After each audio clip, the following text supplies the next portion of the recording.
አንዳንድ ጊዜ እግዚአብሔር ወዲያው ጸሎታችሁን ሲመልስ ታያላችሁ። አንዳንድ ጊዜ ደግሞ ጸጥ ይላል፣ ምንም አይነት ድምጽ የለም። ታዲያ ለምንድን ነው እግዚአብሔር ጸጥ ያለው? ጸሎታችንን ሳይሰማ ቀርቶ ነው ወይስ ጸሎታችን ለምንድን ነው የዘገየው? ታዲያ በዛ ጸጥታ ውስጥ ነው የናንተ እምነት የሚፈተነው። ወይም ደግሞ ያ ጸጥታ ምክንያታዊ ሊሆን ይችላል። የሆነች የተቋረጠች የላላች ነገር ወይ ያልተደረገች መርህ አለች ማለት ነው። ዛሬ የምንመለከተው ለምንድን ነው ጸሎታችን የሚዘገየው? በተለይ ያ ነገር የሚያስፈልገን አንገብጋቢ ነገር ሆኖ ሳለ ለምንድን ነው እግዚአብሔር ዝም ያለው? 7 ጸሎታችን ሊዘገዩ የሚችልባቸውን ምክንያቶች እነግራችኋለሁ። እነዚህ ምክንያቶች እናንተ አዳምጣችሁ የትኛው ትክክለኛ ነገር እንደሆነ እንድታውቁ ፈልጋለሁ። በእግዚአብሔር ዓለም ውስጥ እያንዳንዱ ነገር ምክንያታዊ ነው፣ መርህ ነው። ኢሞሽናል የሆነ የሚሰራ አምላክ አይደለም ያለን። ይልቁንስ በመርህ ትክክለኛውን ነገር በትክክለኛው ሰዓት የሚያደርግ አምላክ አለን። ስለዚህ እነዚህ 7ቱን ነገሮች ምክንያቶች ልንገራችሁ፣ ለምን ጸሎታችሁ መልሱ እንደዘገየ ማለት ነው። ዝግጁ ከሆናችሁ ይሄንን ቪዲዮ ላይክ በማድረግ ቻናሉን ደግሞ ምናልባት ሰብስክራይብ ካላረጋችሁ እንዲህ አይነት መንፈሳዊ ጠቃሚ ትምህርቶች ወደ እናንተ ቶሎ እንዲደርሱ ሰብስክራይብ በማድረግ አብራችሁኝ ቆዩ። ጥያቄዎቻችሁ የዘገዩባቸው 7 ምክንያቶች እንደ እግዚአብሔር ቃል ራሳቸውን የቻሉ መልሶች ሊሆኗችሁ ይችላሉ። እንደ እግዚአብሔር ቃል የሆኑ አንድ ሰው ጸሎት ለምን ላይመለስ ወይም ሊዘገይ እንደሚችል ምክንያት የሆኑ ናቸው። የመጀመሪያው እግዚአብሔር የራሱ ጊዜ ስላለው ነው። እናንተ ጸሎት ሊኖራችሁ ይችላል። ያንን ነገር ወደ እግዚአብሔር አቀርባችሁት ሊሆን ይችላል። እግዚአብሔር ደግሞ ያንን ነገር የሚመልስበት ራሱ የቀጠረው ጊዜ አለ። ስለዚህ እግዚአብሔር አይሆንም እያላችሁ አይደለም፣ ነገር ግን አሁን አይሆንም እያላችሁ ነው። ምን ማለቴ ነው? ጊዜው ገና ነው፣ አደርገዋለሁ፣ ግን አሁን አይደለም እንደማለት ነው። መጽሐፍ ቅዱሳችን ላይ ትንቢተ ዕንባቆም ምዕራፍ 2 ላይ ትዝ ይላችኋል። ዕንባቆም በጮኸ ጊዜ የባቢሎን ጉዳይ አሳስበውት እንዴት አመፀኛው ሕዝብ ጻድቁን ይቀጣል እያለ በጮኸበት ጊዜ እግዚአብሔር ምንድን ነው ያለው? መልስ መለሰለት። ባቢሎንን ደግሞ በራሱ ጊዜ እንደሚቀጣ እስራኤልንም ነፃ እንደሚያወጣ እየነገረ ነው። ግን ራእዩ ግን ገና ነው፣ ጊዜው አሁን አይደለም፣ የተቀጠረለት ጊዜ አለ እያለው ነው። እዛው ምዕራፍ 2 ቁጥር 3 ላይ እንደዚህ ብሎ እግዚአብሔር ይናገራል። ራእዩ ገና እስከ ተወሰነው ጊዜ ነው፣ ወደ ፍጻሜውም ይቸኩላል፣ እርሱም አይዋሽም። ቢዘገይ በእርግጥ ይመጣልና ታገሰው፣ እርሱ አይዘገይም ማለት። ስለዚህ ምናልባት እናንተ አሁን እየጸለያችሁት ያለው የጸሎት ርዕስ እግዚአብሔር ስለማያደርገው ሳይሆን ግን ጊዜው ገና ነው። አንድ ነገር እመኑ፣ እግዚአብሔር አይቸኩልም፣ ነገር ግን ደግሞ አይዘገይም። በእርግጠኝነት በትክክለኛው ጊዜ ያደርገዋል። ስለዚህ እግዚአብሔርን ማመን ማለት አንዱ የእግዚአብሔርንም ጊዜ ማመን ማለት ነው። በነገራችን ላይ ጊዜ ስንል ባለፈው አልቋል ብዬ የነበራችሁ አዲስ ህትመት እንደገና ጊዜ የሚለው መጽሐፍ ወጥቷል። ስለዚህ ያንን መጽሐፍ አሁን ባላችሁበት ማዘዝ ትችላላችሁ። 300 ብር ብቻ ነው ፕራይሱ። በጣም ግን ይጠቅማል። መጀመሪያው ጸሎታችሁ ሊዘገይ የሚችልበት ምክንያት ምንድነው ብያችኋለሁ። እግዚአብሔር በራሱ ጊዜ በራሱ ካላንደር ነው እንጂ የሚሰራው እኛ ያስገድደ ነው አሁን አምጣ አሁን አድርግ የምንለው አምላክ አይደለም። ስለዚህ እግዚአብሔርን አንድ ነገር ስታምኑት በራሱ ደግሞ ጊዜ እንዲያደርግ ማመን አለባችሁ ማለት ነው። ሁለተኛው ደግሞ ጸሎታችሁ ላይ መለስ የሚችልባቸው ምክንያቶች እንደ እግዚአብሔር ቃል ጠላት አዘግይቶት ሊሆን ይችላል። በጣም ግልጽ ነው። ጠላት የጸሎቶቻችንን መልስ ሊያዘገይ ይችላል። መጽሐፍ ቅዱሳዊ ነው። በጣም በቀላሉ ምሳሌ መመልከት የምንችለው የዳንኤልን ሕይወት ነው። ዳንኤል ገና በመጀመሪያው ቀን በጸሎቱ ሰዓት እግዚአብሔር ለዳንኤል መልስ ልኮለታል። እሱ ግን 21 ቀን ሙሉ ነው የጾመው። በጾም በጸሎት ነው የቀጠለው። ታዲያ ለምንድነው ዳንኤል 21 ቀን ሙሉ መልሱን ያላገኘው ካላችሁ፣ የፋርስ አለቃ መንግስት ገብርኤል ለዳንኤል መልሱን ይዞለት እየመጣ ምን አደረገው ይላል? አየር ላይ ተቋቋሙ። ምን ልላችሁ ነው? አንድ ነገር ወቁ። ሰይጣን እናንተ እንዲሳካላችሁ ከእግዚአብሔር ድምፅ እንድትሰሙ የሆነ ነገር እንድታገኙ አይፈልግም። ታውቃላችሁ፣ በብርቱ ሰልፍ ውስጥ ነን እዚህ ምድር ላይ እስካለን ድረስ። አድቨርሰሪያችን አለ፣ ተቃዋሚያችን አለ። ማለት ጠላት አልባ ሰዎች አይደለንም። የሆነ ፒስፉል ቦታ ላይ እንደዚህ ያለን የምንውል አይደለንም። ይልቁንስ ሁሉ ጊዜ በጠንካራ ተቃውሞ ውስጥ ነን። መጋደል ውስጥ ያለን ሰዎች ነን። መጋደላችሁ ይለናል ሐዋርያው ጳውሎስ ሲመክረን። ስለዚህ በቀላሉ የሆነ ነገር ኦቨርቴክ እንድታደርጉ እግዚአብሔርን እንድትሰሙ በምሪቱ እንድትንቀሳቀሱ የማይፈልግ አትሞስፌር መንፈሳዊ ድባብ አለ ማለት ነው። ለምንድን ነው ይሄን የነገርኳችሁ? ብርቱ ኃይለኛ ተቃዋሚ ልትሆኑ ይገባችኋል። ለዛ ነው ጠላትን ማሰር፣ ሐሳቡን ማፍረስ ምናምን የሚባሉ ነገሮች ኦልድ ፋሽን አይደሉም። አሁን እንደ ኦልድ ፋሽን እየታየ ነው። ጠላት በእኔ ላይ ምንም አያደርግም ምናምን ያሉ ሰዎች በጣም ሮንግ የሆነ ቲቺንግ የሚያስተምሩ ሰዎች አሉ። ግን እንደዛ አይልም መጽሐፍ ቅዱስ። ዲያብሎስን ሬዚስት አድርጉት፣ ተቃወሙት፣ እንዲሸሽ ተቃወሙት ነው የሚለው። ስለዚህ አገንስትን በጣም ተቃዋሚዎች መሆን አለባቸው። ሲሪየስሊ ዋር የሆነ ጸሎቶች ሊኖራችሁ ይገባል። በጣም የሚገርመኝና አንድ የመጽሐፍ ቅዱስ ክፍል ልንገራችሁ። ሐዋርያው ጳውሎስ ወደ ሮም ይመስለኛል፣ ክፍሉን በደንብ ስላላስታውስኩት ነው። ወደ ሮም ግን ሊሄድ ባቀደ ጊዜ ሰይጣን ይላል 2 ጊዜ በመንገዴ ላይ እንቅፋት ሆነብኝ፣ ማለት እንዳልሄድ ከለከለኝ፣ አዘገየኝ ነው እንዲሁም ትክክለኛ አማርኛው የሚለው። 2 ጊዜ ሰይጣን ሮም እንዳይሄድ ጳውሎስን አዘግይቶታል። ስለዚህ የእናንተን መልስ ሊያዘገይ ይችላል፣ የእናንተን ጉዳይ ሊያዘገይ ይችላል። ለዛ ነው በብርቱ ተቃውሞ ሰይጣንን መጣላት ያለባችሁ። ለፈስፈስ ያለ ክርስቲያን ሳይሆን ቆጣ ያለ ቆፍጠን ያለ ድምጽ ያለው የሚጮህ የሚቃወም የሚገስጽ የሚያስወጣ ሰው መሆን አለባችሁ። ተስማማን? ግቡለት ከተስማማ። ስለዚህ ኦልድ ፋሽን ክርስቲያን መሆን አለባችሁ። በቃ የሚቃወም ማለት ነው። አጋንንትን የሚገስጽ ሰው መሆን አለባችሁ፣ መልሳችሁ ወደ እናንተ እንዲፈጥን። ሶስተኛው ወሳኝ መንፈሳዊ ፕሪንሲፕል ወይም መርህ አለ። ምናልባት አንፎርጊቭነስ ሊሆን ይችላል። አንፎርጊቭነስ ጸሎታችሁን ሊይዝ ሊያስር ሊያዘገይ ይችላል። ይሄን ወቁ። ጌታ ኢየሱስ ነው የተናገረውን አይደለሁም። ማቴዎስ ምዕራፍ 6ን ስታጠኑ ምን ይላል ጌታ?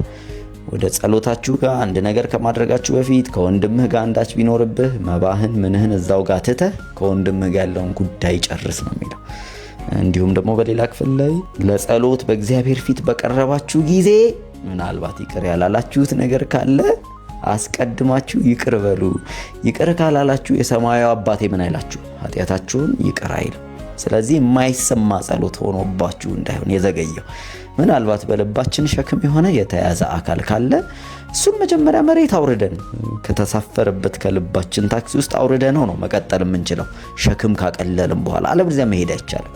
ማርቆስ ምዕራፍ 11 ቁጥር 25 ላይ ቃል በቃል ታገኛላችሁ። ለጸሎት በቆማችሁ ጊዜ መጀመሪያ ይቅር በሉ የሚል ሐሳብ አለ። ምን ማለት ነው? መራራነት በልባችን ውስጥ ካለ ብሎኬጅ ነው። ዋየሩ ከረንቱ ከእግዚአብሔር ጋር የሚመጣውን ድምጽ የሚላከውን መልስ ብሎክ ያደርገዋል፣ ያቋርጠዋል። ልክ እንደተበጠሰ ኤሌክትሪክ አድርጋችሁ አስቡት። ስለዚህ ምህረት ማድረግ ምህረት እንድናገኝ ያደርገናል።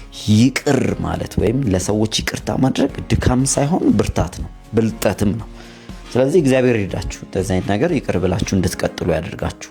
ሶስተኛው ያዕቆብ መልእክት ምዕራፍ 4 ቁጥር 3 ላይ ተጽፏል። እንደዚህ ይላል፣ ትለምናላችሁ። ልክ ነው፣ ትለምናላችሁ፣ በምቾቶቻችሁም ትከፍሉ ዘንድ በክፉ ትለምናላችሁና አትቀበሉም ማለት ምን ማለት ነው? የሞቲቭ ጉዳይ ነው ማለት ነው። አንዳንድ ጸሎት የሚዘገይበት ምክንያት የምንጠይቅበት ምክንያት እግዚአብሔርን ለማክበር ወይ ከዓላማችን ከራእያችን ጋር ያስፈለገን ነገር ሆኖ ሳይሆን በምቾቶቻችሁ መክፈል ያላ ለማሳየት እንትናን ለማሳየት በቃ ይኸው ለማለት የሆነ ሞቲቫችን ክሊር አይደለም። እግዚአብሔር የሚጸየፈው ሞቲቭ ሊሆን ይችላል።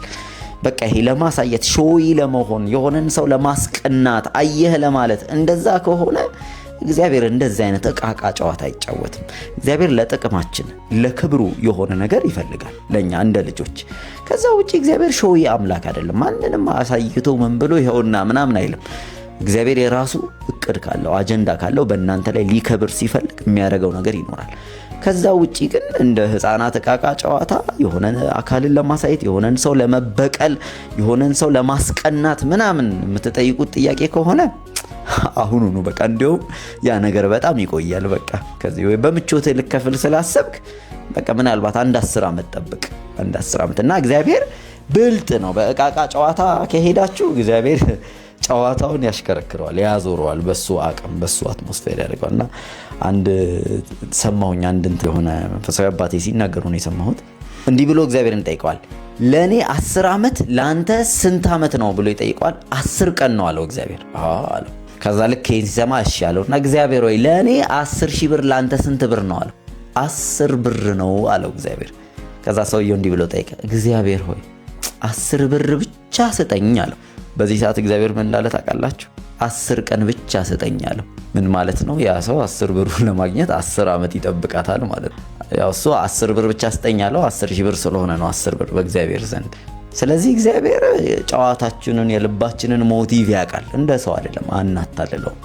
አንዳንድ ሰው ለምሳሌ እግዚአብሔር መኪና ስጠኝና ወንጌል ልስራበት፣ ላገልግልበት፣ ቅዱሳንን ልሸኝበት፣ ወደዛ ወደዚህ ላደርግበት እግዚአብሔርን ማታለል አይቻልም። ፈልጋችሁ ከሆነ በቃ መኪና ፈልጌ ነው፣ መዘነጥ ፈልጌ ነው፣ መሄድ ፈልጌ ነው፣ እሱም ብትጠይቁት ነው እግዚአብሔር የሚሻለው እንጂ ልባችን ውስጥ ሌላ ነገር እያለ አንደበታችን ግን እግዚአብሔርን የሆነ አሞካሽተን ሸንግለ ነው ተሸውዶ የሚሰጠን ነገር የለም። ስለዚህ ዋትስ ዮር ሞቲቭ? ሞቲቫችሁን ጥርት አድርጉት፣ አስተካክሉት። ለምንድነው ያንን ገንዘብ የፈለጋችሁት? ለምንድነው ያንን ነገር የፈለጋችሁት? ለምንድነው ያ ጸሎት የተጸለየው የሚለው ከጀርባው ከጸሎቱ ጀርባ ያለው ምክንያት ጥርት አድርጋችሁ ማስተካከል አለባችሁ። አምስተኛው ወሳኝ ነገር ይሄ እንግዲህ ምን የትም ብትሄዱ በክርስትና ውስጥ በእኛ ህይወት ውስጥ ማንዳቶሪ የሆነ ነገር ነው፣ እምነት ነው። የእምነት ማጣት፣ ያለ እምነት የሚደረግ ጸሎት በእግዚአብሔር ፊት ቦታ የለውም። ይሄን ወቁ። በዳውት ወይም ደግሞ መጽሐፍ ቅዱስ ላይ ሲናገር የሚጠራጠር ሰው አለ ልክ በማዕበል ላይ እንደሚወዛወዝ መርከብ ነው አለና ከእግዚአብሔር ዘንድ አንዳች አያገኝም አለ። ስለዚህ እግዚአብሔር ፊት ስትቀርቡ በእምነት እግዚአብሔር እንደሚሰማ ከዛ ደግሞ የጸለያችሁትን የለመናችሁትን እንደሚያደርግ ልታምኑ ዘንድ ያስፈልጋል ይላል። ማርቆስ ምዕራፍ 11 ቁጥር 23 በጣም ቤስት የሆነ የቃል ጥቅስ ነው። ባይዘው ጻፉት እሱንና ስልካችሁ ኖት ላይ ለአንድ ሳምንት አድርጉትና ሜዲቴት አድርጉት። ማንም ሰው የጠየቀውን ነገር የለመነውን ነገር እንደተቀበለ ቢያምን ይሆንለታል ነው የሚለው። የሚቀድመው ግን እንደተቀበለ ማመን ነው። ስለዚህ እምነት የጸሎት ፋውንዴሽን መሰረት ነው ማለት ነው። ለጸሎታችሁ መልስ መቀበል እምነት መሰረት ነው። ጌታ ኢየሱስን ካያችሁ አብዛኛዎቹ ወደ እሱ ፊት ይዘው ጥያቄ የመጡትን ሰዎች ምንድን ነው ያላቸው? እምነትሽ አድኖሻል፣ እምነትህ አድኖሃል፣ ታላቅ እምነት በመላው እስራኤል ዘንድ አሁን አየሁ ምናምን ይላል። ስለዚህ እምነት ለምትጸልዩት ለምትጠይቁት ጥያቄ የመመለስ እርምጃውን ከፍ የሚያደርገው እምነት ነው ማለት ነው። ለዛ ነው ያዕቆብ መልእክት ምዕራፍ 1 ቁጥር 6 ላይ ነገር ግን ምንም ሳይጠራጠር በእምነት ይጠይቅ ይላል። የምትጠይቁት ጉዳይ ካለ ማለት ነው። ስለዚህ እምነት ታዲያ ግን እንዴት አመጣለሁ ካላችሁ እምነት ከመስማት ነው፣ የእግዚአብሔርን ቃል ከመስማት። በዛ ነገር ላይ የበለጠ ትምህርቶችን ምኖችን የበለጠ በሰማችሁ ቁጥር እምነት ውስጣችሁ የዳበረ ይመጣል። ስድስተኛው ደግሞ እግዚአብሔር በሚስጥራዊ መንገድ እየሰራው ያለ ነገር አለ። ምናልባት ለእናንተ ዲሌ ሆነ ዘገየ ይሄ ነገር ምናምን እያላችሁ ነው። እግዚአብሔር ግን የሚያዘገይበት አንዳች ምክንያት አለው። ልክ ይሄ ሌት ሆኖ ሲመጣ የሚሆን ትልቅ ነገር ስላለ ነው። አብርሃምና የሳራ ጉዳይ በጣም ትልቅ ምሳሌ ነው። እግዚአብሔር ልጅ ሰጣቸዋለሁ ብሏቸዋል፣ ፈቃዱ ነው። እሺና አብርሃም ደግሞ ልጅ ስጠን ብለው ጠይቀዋል፣ ትልቅ ነገር ነው። ስለዚህ ለምን ዘገየ ካላችሁ እግዚአብሔር ግሎሪፋይ ሊያደርግ የፈለገው ነገር አለ። በአብርሃምና በሳራ መቀላጠፍ ሳይሆን እግዚአብሔር በራሱ ብቻ የመጣ በተስፋ ቃል ብቻ ከሰው ልማድ ውጪ ይስሐቅ ሲወለድ በቃ ይሄ አንድ ይስሐቅ ነው፣ ለነሱ ይስሐቅ ምክንያት ነው። ሁለት ምንም ነገር ሰበብ አያደርጉም። እግዚአብሔር ነው ይሄ ልጅ የሰጠን፣ የኛ ጥረት አይደለም። አያችሁ አንዳንድ ጊዜ እግዚአብሔር ብቻውን ሊከብርበት የሚፈልገው ነገር አለ። የሱ ብቻ እጅ እንደሆነ ሊያሳይ የፈለገው ነገር አለ። ከዛ በላይ ግን ትልቅ ፒክቸር ነበረው። እግዚአብሔር ራሱ የሚያዘጋጀው ልጅ ተስፋውን እንደሚወስድ እየተናገረ ነው። ሰው ያዘጋጀው የመዳን መንገድ ሳይሆን ቀድሞ የመጣው እስማኤል ነው። በእስማኤል በኩል እግዚአብሔር ተስፋ ቃሉን አልተናገረም። ቀድሞ የመጣው የሙሴ ሕግ ነው። በሙሴ ሕግ በኩል በሰው ምናምን በመቀላጠፍ ያንን በማድረግ ምናምን የሚደረግ ተስፋ ቃል አልነበረውም። ይልቁን ለአዲሱ ኪዳን በኢየሱስ ክርስቶስ እግዚአብሔር ባዘጋጀው ልጅ የሚመጣውን ተስፋ ሊቀበሉ እንዳላቸው ማመላከቻ ነው። የአብርሃም ሕይወት ውስጥ ማለት ነው ሀፕን ያደረገው ስለዚህ እግዚአብሔር እየሰራው ያለ ነገር ስላለ ነው።